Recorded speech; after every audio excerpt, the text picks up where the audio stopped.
fialan-tsarotra zay tsy maintsy lalovako ka nefa Jeso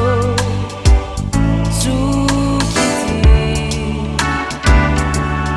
no andrandraiko itsinjony ity Jeso lay tsy mba miova mpamindra fo lehibe tokoa fa tokiko sy heriko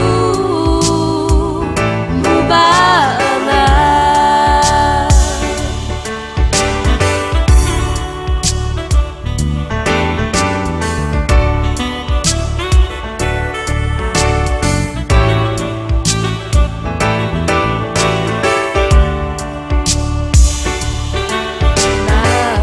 eu ireu pankahalayety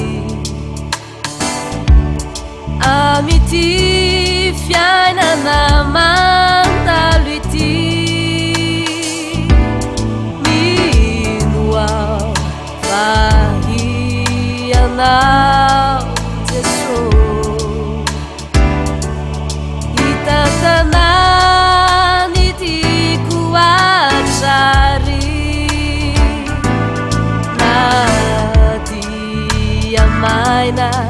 sy mangetanaza ny lalakaleako ety manantenao fa Jeso be fity hanafaka ny olako rehetra ty Jeso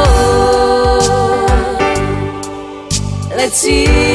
mba miova mpamindra fo lehibe tokoa fa tokiko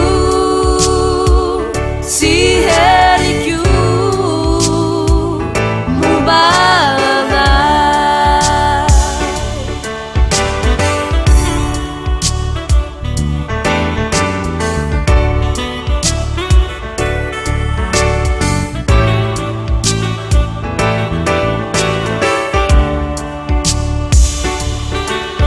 Jeso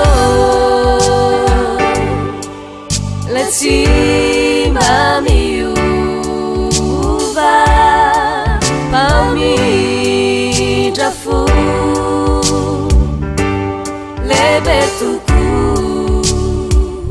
fa tokiko sy heriko mombana Jeso